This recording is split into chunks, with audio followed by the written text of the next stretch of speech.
क्या हुआ? कौन सा एक से जाएंगे ये हो जाए ना geçer geçer aa gideceğiz hakuldasın bazı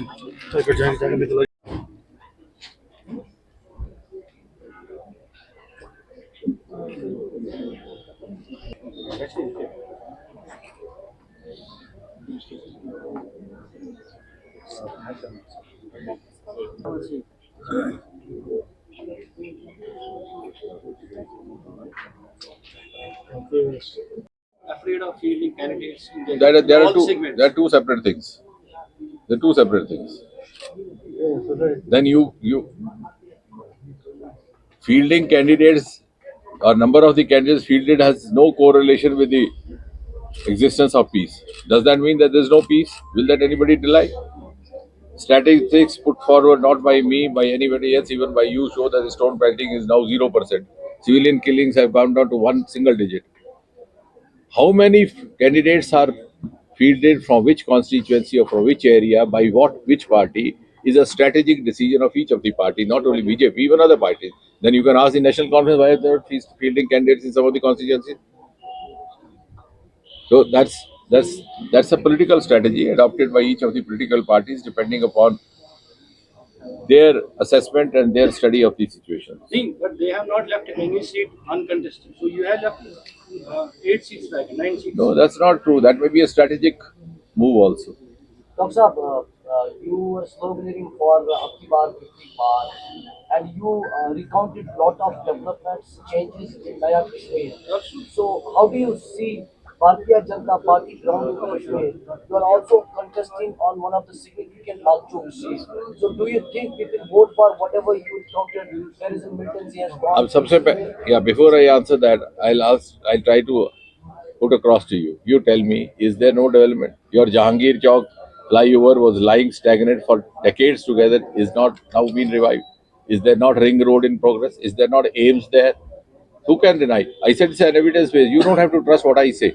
You go and check degree colleges, so anything. It is. The development had been stalled for whatever reasons for 3 decades. That is one aspect. The other aspect is how many seats the BJP gets and how it moves on. That I think we'll again sit together on the 8th of October. Did that convert into the vote for Bharatiya Janata Party? I think that besides that, what is more important is that we have today a huge turnout of voters, which is also attributable to the efforts of the Bharatiya Janata Party government led by Mr. Modi. Because there was sincerity, there was commitment, there was no vested design not to allow the democracy to open up as freely as it should have. And that's why for 30 decades, I would rather say that these political parties did not want to have a kind of atmosphere where the voter turnout will go beyond 8-10%, so that they could manage that small voter turnout. And of course, as far as the 50 plus or 60 plus or 90 is concerned, we'll discuss that on the 8th of October. So we are aware that late Vajpayee says we can change friends but not neighbors. Recently, a few years back, when Prime Minister Modi visits Pakistan, at that time everybody praises Prime Minister Modi as he is trying to make the relations strong with the neighboring countries. So why BJP is raising fingers towards anyone right now if someone is talking or favoring against Pakistan to make the relations strong, so that the terrorism will be over? No doubt that terrorism almost is over in Kashmir Valley. But what about the Jammu? No. Who says? See, there was a transitory shift of focus by the terrorists from the Kashmir Valley to Jammu. That again is a contributory evidence to the fact that they were facing the heat in Kashmir Valley. And the common man was out. There was no support from the common man. That means most of it was sponsored from the extraneous sources or external sources. So when the heat was felt, they tried to shift the focus to Jammu region. But then the security forces have also revised their strategy, which of course can't be discussed in public. And following that, I'm sure in next few days or months, there'll be end of that. There's no widespread militancy or terrorism witnessed in Jammu as it was here maybe in 90s or in the early first decade of this century. It is a good sign, but did Absolutely. BJP or government of India interested to make the relations more stronger with the neighboring? I think so that the terrorism will see be over Prime also in Minister Jammu. Modi, now there are two aspects to it. A, If you want a very direct answer, I'm not entitled to that because these are very sensitive questions. The Ministry of External Affairs has cognizance of inputs which are dynamic, and therefore I would not like to speak out of turn. But if you see in principle, in totality, you recall the day of 26 May 2014, when Narendra Modi was to be sworn in as Prime Minister. He called all the heads of state from the neighboring countries. The neighbors first was and always been India's approach. But then you have to clap with two hands.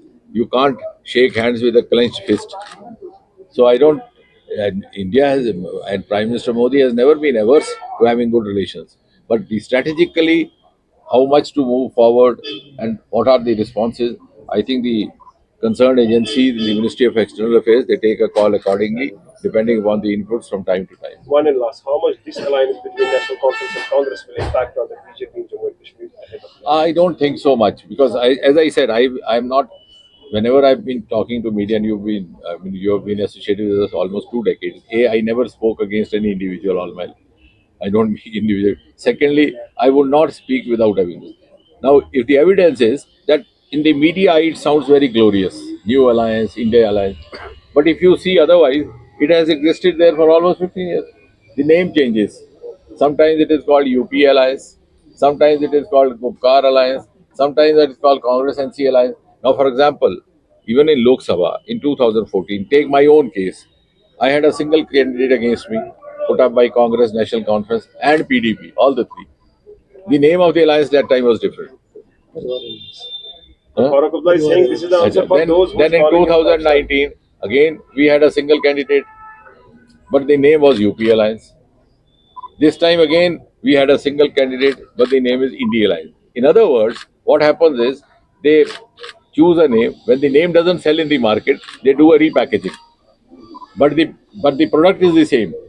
It's like selling a pack of biscuits. It doesn't do well in the market. So our marketing strategy changed. So I think even in the last elections, we were facing common candidates from these alliances, and doesn't impact the prospects of the BJP because we have our hardcore following and which is based on consistency. If we spoke of abrogation of 370, we started speaking about it right from 1951-52 when the Jansangh was established. It's not that we start talking now. Secondly, as far as this alliance is concerned, more than me, the media would like to ask Congress party, where does it stand? It is in favor of 370 or it is against 370. Now, the most hilarious part is that Congress party is in favor of continuing 370 and bringing back 370 like a national conference in Kashmir Valley.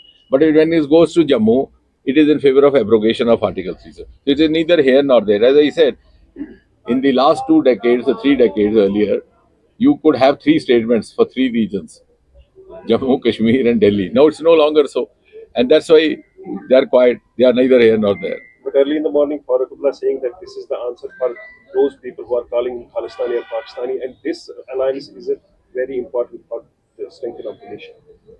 No, but what has the Congress to say? Are they with them or with not them? They are with them over here. They are not with them in Jammu region.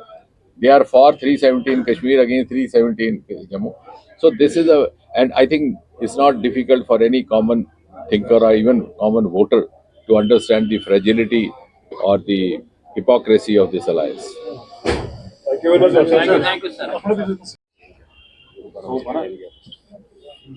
अच्छा, सबसे पहले तो आप सबसे माजरत है, हमारे सारे साथी बता रहे हैं कि 12 बजे से आपको इंतजार करना पड़ा। थोड़ा लाउडर। हाँ, अब क्या है कि इलेक्शन के माहौल में इतनी मोहलत रहती है दोनों तरफ, क्योंकि आज नॉमिनेशन का सेकंड लास्ट डे था, तो बहुत सारे पार्टियों के कैंडिडेट वहाँ पे थे और रश भी रहा। बहरहाल हमें खुशी है, और जैसे मैंने कहा, सबसे पहले तो सबको ये मुबारकबाद है कि एक खुली फिजा में जमहूरी अमल हो रहा है वादी कश्मीर में।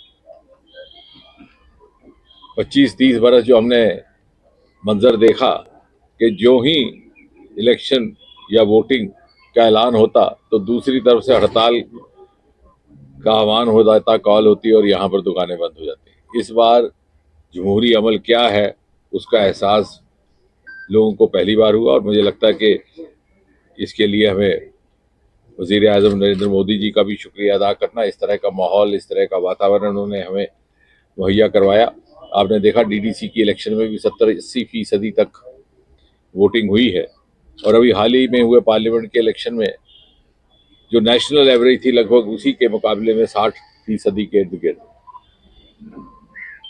तो ये जब आप याद करेंगे वो जमाना कि जब 7, 8, 10% वोट हुआ करता था और उसी से एमएलए भी चुने जाते, एमपी भी चुने जाते, सरकारें भी बन जाती। बल्कि मैंने तो एक बार पार्लियामेंट में ये भी कहा था कि कहीं शायद ऐसा कानून आए कि मिनिमम थ्रेशोल्ड तय कर दिया जाए कि कितना वोटर टर्नआउट हो, ताकि किसी एमपी एमएलए को रिकग्निशन दी जा सके अपने उस खित्ते का तर्जुमान होने की। क्योंकि पार्लियामेंट में जहां 15, 18, 20 लाख वोटर होता है, महज 1 लाख वोटर या 10% वोटर कहां तक अपने आप को तर्जुमान कहला सकता है। और मुझे लगता है कि अगर उस नुक्ते नज़र से देखें तो पहली बार कश्मीर वादी में आम शहरी की जमहूरी हसरतों को भी इजहार करने का मौका मिला है। For the first time democracy is finding it's outlet in Kashmir valley. दूसरा, एक बड़ी बदकिस्मती से हमें ये कहना पड़ रहा है कि आज ही कांग्रेस के सरबराह राहुल गांधी भी यहाँ पर दौरे पर हैं, और कुछ वक्त पहले वो रामबन में मुखातिब थे लोगों के साथ भी, मीडिया के साथ। And unfortunately what he said, I think you have the answer to that, because today we live in an evidence based era. It is not that what I say you would agree or what he says you would agree. It's an era of evidence based facts, tark tathya tulna. Even before I finish saying what I have said, a small child would take out a mobile from his pocket and check for the facts. Rahul Gandhi says कि Bharatiya Janata party और मोदी जी एक बार फिर से जम्मू कश्मीर में नफरत फैलाने का काम कर रहे हैं और शुरू किया है। I don't have to answer that because the answer is with you. You have been covering Jammu Kashmir, you have been covering Kashmir valley over the last 30 years। आपने वो जमाना देखा। इन्हीं पार्टियों के द्वारा फैलाई गई नफरत की वजह से यहाँ पर दहशत पनपी, आतंक पनपा। For 30 long years, we had to live in the nightmare of terrorism, militancy, perpetuated by hatred, perpetuated by communal disharmony, and ruining the inherent cultural fabric of Kashmir, because Kashmir was always known for composite culture. And this was a region of the country where we never had any kind of disharmony among the communities. Even following the partition rights in 1947, Mahatma Gandhi said कि यहाँ से मुझे ray of hope दिखाई देती है, रोशनी की किरण दिखाई देती है, क्योंकि यहाँ पर एक भी ऐसा वाकया नहीं हुआ था। उस पुरअमन कश्मीर को, उस अमन पसंद अवाम को आपने ऐसा जहर घोला अपनी छोटी सियासत की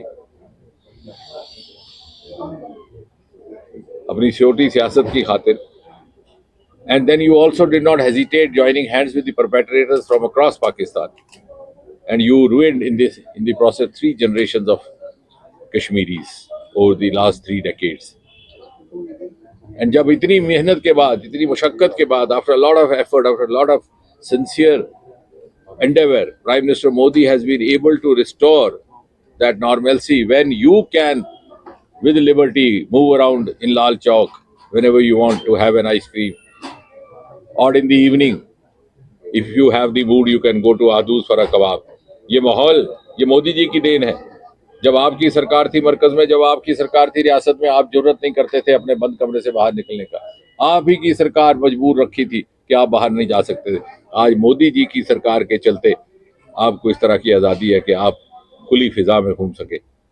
लेकिन हुआ क्या है कि 30 बरस तक उस दहशत की आड़ में 8-10% वोट की उस बराए नाम जमहूरियत के पर्दे में पुश्त दर पुश्त कांग्रेस पार्टी अपनी सियासत चलाती रही।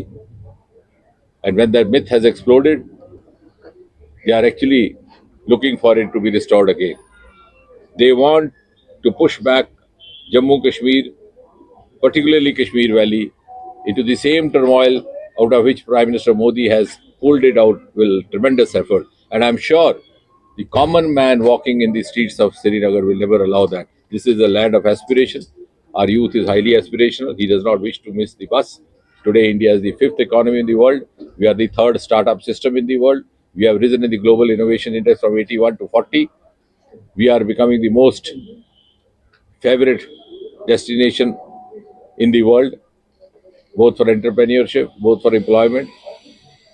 And the Kashmiri youth, being aspirational, does not wish to miss that opportunity, nor do we have any right to deprive him of that. और जो लोग इस तरह की बातें करते हैं कि भारतीय जनता पार्टी नफरत फैलाने का काम कर रही है, ये मोदी जी की सरकार नफरत फैलाने का काम कर रही है, वो कहीं ना कहीं जाने अनजाने में ये संकेत दे रहे हैं, ये इशारा कर रहे हैं कि हम चाहते हैं कि वही दौर वापस आए, वही 8% वोटर हो. और election on the eve of election talking like this instead of celebrating this festival of democracy. I've been saying again and again, I said rising above the party lines, whatever be the party, I think the biggest celebration in Kashmir Valley today is that we have every political party coming out for campaign. And we have every section of society coming out to cast its vote. That's how the vote percentage has gone up so high. Is that not something to celebrate? And it is happening in a very harmonious, composite manner. No stone pelting, no hartal. Do we regret this? Do we not want this? And are we ready once again to place the future of our children, next generation, at the altar of our politics? If that be so, I think we have to get rid of such political parties and politicians. The sooner we do, the better for all of us. और मुझे लगता है कि मुझे कुछ कहने की ज़रूरत नहीं. जैसे मैंने कहा कि आज के दौर में कश्मीर से एक कहावत बड़ी मशहूर थी. डॉक्टर अली हमारे पुराने साथी हैं, उस ज़माने में उन्होंने देखा है कि हमारे यही सियासतदान कांग्रेस और इनके सहयोगी दलों के 3 बयान अपनी जेब में रखते थे. एक दे देते थे श्रीनगर में, दूसरा जम्मू पहुंचकर और तीसरा दिल्ली. और अखबार यहाँ पहुंचती थी 2 दिन के बाद. एक अब्दुल्ला साहब हुआ करते थे, उनके यहाँ आती थी. 2 दिन के बाद दिल्ली का अखबार या चंडीगढ़ का 3 दिन के बाद. तब तक भूल जाते थे तीनों बयान और तीनों अवाम को गुमराह कर देते थे. I thanks to guys like you, friends like you, आज जो हम यहाँ बैठ करके कह रहे हैं बीजेपी के दफ्तर में श्रीनगर में, इसकी गूंज उसी वक्त कन्याकुमारी तक सुनाई देती है. और जैसे मैंने कहा, मेरी बात खत्म होने से पहले आप उसकी तस्दीक भी कर लेते हैं. They so real time testing, real time reporting. लेकिन इनको, जैसे मैंने उस दिन कहा, some of these Kashmir centric politicians are still trying the tricks of the last election, but the voter has moved on, the media has moved on. ये समझते हैं आज भी वो 3 बयानबाजी वाला माहौल और दौर जिंदा है, लेकिन आज वो नहीं. और मुझे यकीन है जो मोदी जी ने ये माहौल बहाल किया है, जिसमें पुरअमन तरीके से हमारा इलेक्शन होने वाला है. आज भी आपने देखा, this is second last day of the first phase, कितने पुरअमन तरीके से दिल खुश हो उठा वो नज़ारा देख करके कि एक वक्त, एक ही वक्त में 3-4 पार्टियों के उम्मीदवार वहां पर अपने नॉमिनेशन पेपर जमा करा रहे थे. Is there a greater celebration, greater jubilation of democracy in a land which had been deprived of this? और ऐसा कहना, इसका मतलब है कि आप कश्मीर और कश्मीर वासियों के दोस्त नहीं, दुश्मन हैं. That's why I think our strength in this war against terrorism, a war against militancy is the strength of the common man.